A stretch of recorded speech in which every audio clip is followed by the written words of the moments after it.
can't think of what makeup to do for your online date? Are you torn about going dramatic or natural? Well, don't worry, in this video, I got you covered. I'm going to be going through my top makeup tips and also sharing 5 secrets to slay your online date.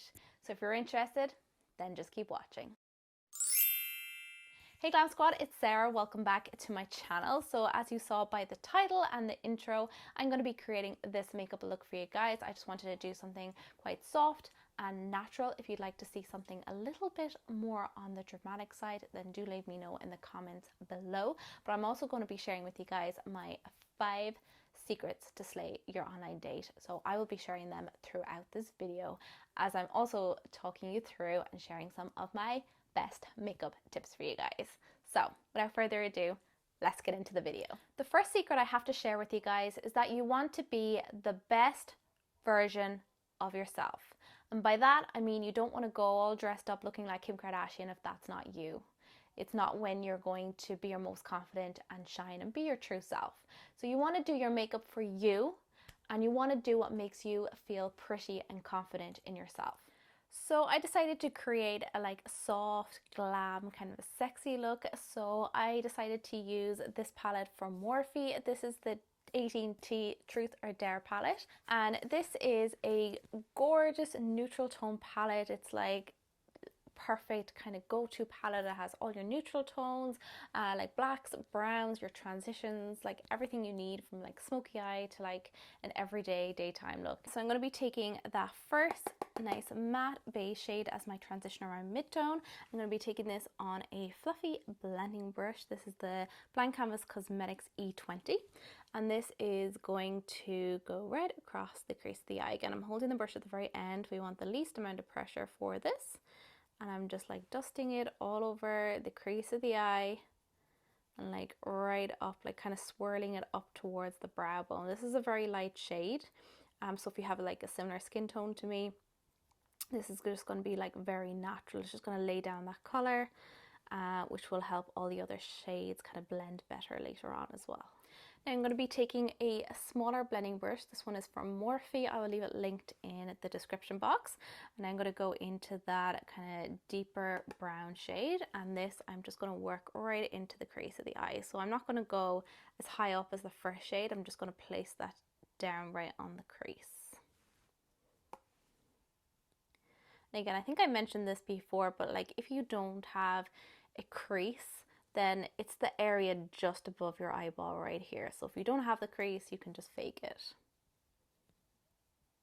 And ideally you actually want to do both eyes at the same time, because you want to know like how high up you're going with the shades, and it's easier to kind of control that when you're doing them together.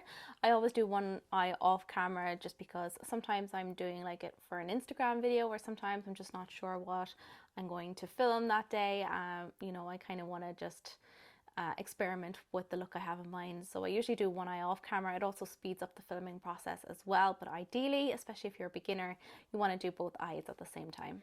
I'm just going to take a smaller blending brush again. It's like a teeny weeny little one, and this time I'm just getting a little bit more focused, and this I'm like getting right into the crease. But I'm also going to dust this on the outer corner, so almost creating like a V shape.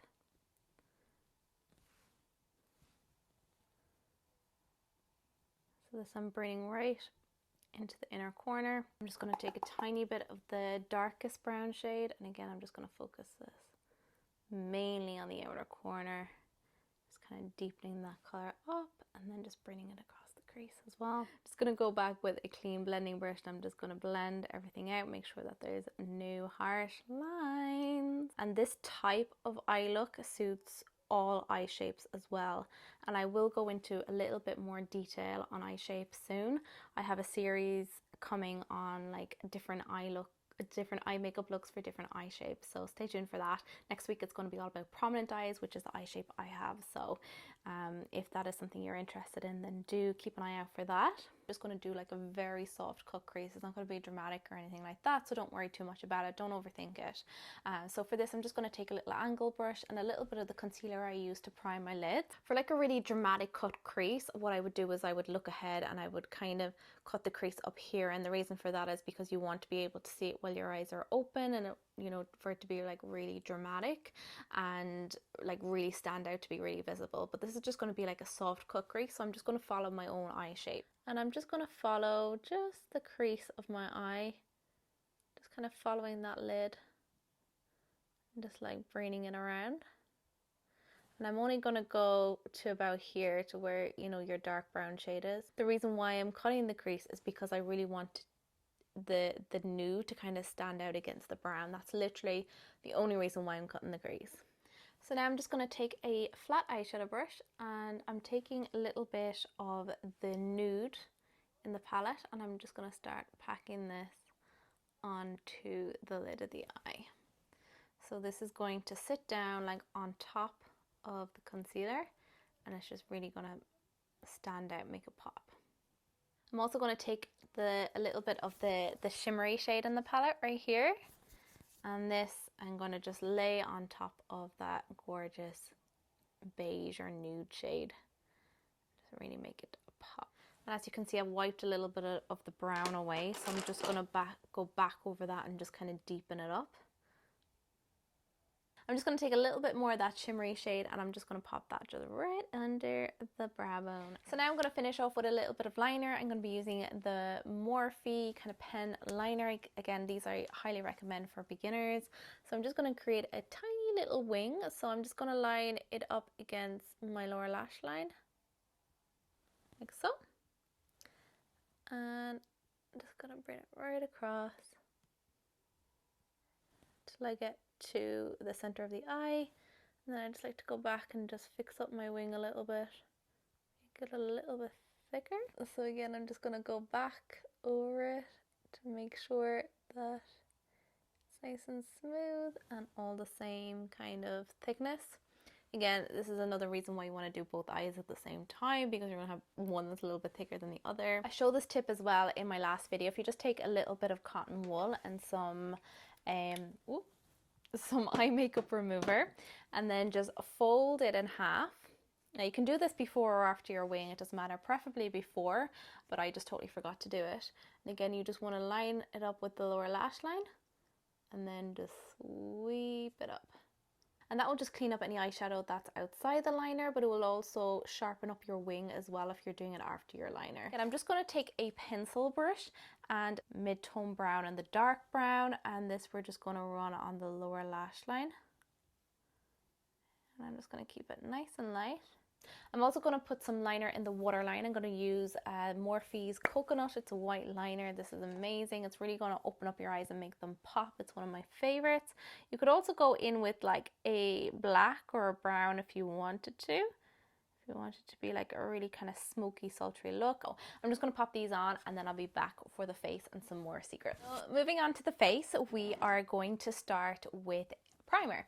So one thing I would recommend for virtual dates is using a more matte foundation, because, especially if you're oily, because there's almost like a reflection on your laptop from the screen, and it could make your face kind of appear a little bit more oily and shiny than it would normally be. So for that reason, I'd recommend just going a little bit more matte, or just keeping like, you know, highlight or kind of like dewy foundations to a minimum. That's just my tip.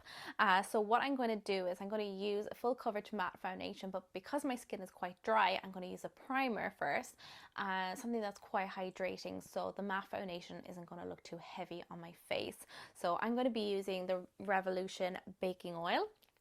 This is amazing. I've mentioned it so many times. It's like literally amazing for dry skin. So just pop a little bit in your hands. I'm just gonna rub it all over it, just using my fingers. I have, oh, it smells absolutely amazing as well. I have quite an oily T-zone as well, and I don't want my T-zone to be shining on the screen. So I'm going to use a little bit of the e.l.f. Poreless Primer. So again, you can just apply this with your fingers. It just comes like a tub like this, and you just want to stick your finger in and literally just put some on my nose. There you go. This is really nice. I'd really recommend this for oily skin. So I'm just going to put it on my chin as well, and also just up on my forehead. I'm going to be using the color corrector palette from Sleek. It has a good selection here. You have your green, which is amazing for breakouts. So if you do have any breakouts, you can pop this on as well. You can do this before your foundation. And I'm going to be using the pink shade because the pink covers any darkness or any discoloration under the eyes. So I'm just going to warm this up with my finger. And then I'm just going to dot it under the eyes. And if you do have like a darker skin tone, I'd highly recommend the color corrector palette from NYX. They do palettes for different skin tones. Because if you have like quite like a tanned skin tone, you want to be looking at like a more like orange kind of salmon color correctors, and if you have like black ebony skin, you want to be looking at like oranges and even red. So now I'm going to go in with foundation. So I kind of have two favorite like matte foundations. I have the CC cream from It Cosmetics and this one from Clinique as well, Beyond Perfecting. This is a concealer and foundation in one. Both are really good full coverage matte foundations. I'm going to go with this one today purely because it's closer to my skin tone and I don't have any tan left on me. So this one can be a little bit too dark. So this just is the perfect shade for me. It just blends in to my skin perfectly. And my third secret will be to turn the brightness of your computer or your laptop screen down a little bit, because there's like a blue light in your computer screen and that will reflect off your glasses, and it can cause like a little bit of like a reflection, and that can be quite annoying if you wear glasses. For concealer, I'm going to be using the e.l.f. concealer. I'm just going to pop a little V shape under my eyes. I'm just going to put a little bit on my forehead as well, on my cupid's bow. So I'm just going to blend this out as well using my sponge. I'm just going to start buffing this into the skin. But this is actually quickly becoming one of my favorite concealers, I must admit, and it's so cheap and cheerful as well. I really do love e.l.f. products. And I would recommend applying it in a V shape because it's going to cancel out any darkness underneath. If you just put the concealer on the dark circles, it's just going to enhance them. You actually want to bring it past that and just kind of lighten up the whole area, especially if you are like on your computer and the light is going to be shining down on you. It's going to cause like shadows on your face, so it's really important to kind of brighten up this area. And that leads me on to secret number 4, which is if you're using lighting. So I'd recommend having like a light on either side of you. So this can be a lamp or something like that, something that's just going to draw light towards you. Especially if you're turning the brightness down on the screen, you just want to add a little bit of light back. So you want to have lighting on either side instead of right in front of you, again, because if you are wearing glasses, it's going to cause like a reflection on the glasses. If you have the lighting on either side, it's going to be like away from your face as such. It's not shining directly onto your glasses and causing that reflection. So right to the side, it's going to be really flattering. It's going to soften your skin and make it look more flawless, and again, it's going to stop any reflection on your glasses. I'm just going to dip into a little bit of powder. I'm just going to apply the tiniest amount of powder and purely just to set the concealer. I'm not going to put powder anywhere else on my face because it is such like a full coverage foundation. And you really don't need concealer with this. I just decided to add in that extra step just to show you guys, but you really don't need to wear concealer at all with this foundation because it's such full coverage. Before I go into any more powder products, I'm actually going to take a contouring stick, and I've just applied a little bit of powder here, so this doesn't matter, but I would recommend cream on cream, powder on powder. So because I haven't like set any of this area of my face with a powder, it's okay to go in with a bit more cream. So I am just going to pop this on the outer corner of my face like here, and then I'm also going to put a little bit here. Okay, so from the top of your ear to the corner of your mouth, but stopping at like the corner of your eye because you don't want to bring your contour down too much. And you can also just put a little onto the lip, and that will just kind of like create a shadow that will give you that kind of pout effect on the lip. I'd recommend using more like cream products than powder products. I just find that creams are a lot more natural on the skin. They're like your skin but better. Powders can, if like you wear a lot of powder, it can kind of build up and look a little bit cakey. Now you're probably not going to see much of that, you know, through a camera screen, but just for me, I'd just recommend, or even for like future first dates, I'd recommend just going a little bit more kind of like easy on the powders. Just want to start dabbing that contour into the skin, just kind of like dab, dab, dab. So you're not kind of moving it too much in the skin, so it just looks really flawless. For blush, I'm going to be using Benefit's Gold Rush blush. Oh my god, that's like a tongue twister. I'm going to be using the Gold Rush blush from Benefit. I just picked this up because I haven't used it in a long time, so I just thought it was a nice kind of a peachy shade and just really soft and complimentary. I'm just going to be taking this kind of powder brush, and I'm just going to start blending this my cheeks, and it has a little bit of a sheen to it as well, so that could like double up as your highlighter as well if you would like to, but I'm a little bit extra, so I will put a bit of highlight on anyway. And that leads me on to secret number 5, which is that the camera takes away about 20% of color. So I would recommend that you add a little bit more blush or bronzer than you are used to, because the camera will take a little bit away. You know, if you are on a virtual date or an online date, it might make you look a little bit paler than usual. So I would recommend just going a little bit heavier than you normally would, but also be careful because you don't want to look like a clown either, but just a little bit heavier than you're used to. You know, YouTubers always have to keep that in mind when you're creating makeup looks, that the camera is going to take away 20% of color, so you would go a little bit heavier for color to show up more on camera. So that is just a quick tip for you guys as well. But also, if you are the type to blush a lot, if you get embarrassed, maybe ease off on the blush a little bit, because you don't want to be like bright red, you know, during the date. And lastly, I'm just going to take a little bit of this e.l.f. highlighter. This is called White Gold, and I'm just going to apply a little bit with a fan brush. I always find fan brushes just give you a lighter, kind of a sheer glow instead of like a real popping highlight. Just want to be like really kind of naturally glowy, like glowing from within, not like bitch, that's a highlight. Oh my god, I totally forgot to blend the contour under my lip. God, why didn't someone tell me? No, that's awkward. You definitely don't want to do that on a first date. I'm like, you've got a little something on your face, a little bit of chocolate on your face. I'm just going to finish off with a bit of setting spray. This will just make up for the lack of powder in my look. And lastly, for lips, you could go with any type of lipstick that you'd like. I'm going to go with a matte cream. I just find that creams or matte lipsticks just kind of give a little bit more definition to my lip line than a regular lipstick. That's always just been my preference, but that's obviously very personal. If you do want to enhance your lip shape, you could also use a lip liner that will just kind of define your lips just a little bit more so they're not lost. So I'm going to be using this one. It's called Birthday Suit from Sleek, and I actually used this as an eyeshadow in my last video, so I'll leave that linked up here if you guys want to check that out. Different for a virtual date, you could go with any color lip you'd like. Red can be very like sexy, but nude is obviously very versatile and looks amazing on everyone.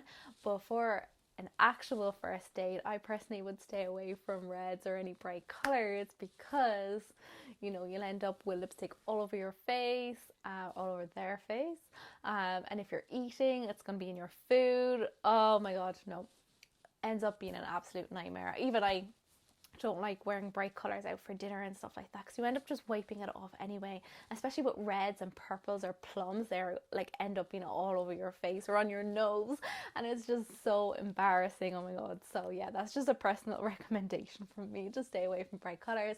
But if it's like somewhere where you're like, if you're going somewhere where you're not going to be eating, then that's totally fine. But yeah, I love red lipstick, but it's more hassle than it's worth sometimes. So yes, this is the finished look. It's a real pretty soft glam look, suitable for everyone. I really hope you enjoyed this tutorial. Don't forget to give it a nice thumbs up and subscribe before you leave, and hit the notification bell so you never miss a video. If you enjoyed this video, then do make sure you check out these two other playlists in my series for beginners and also for advanced. My question for you is, what was your most embarrassing moment on a first date? I really hope I get to see you in my next video.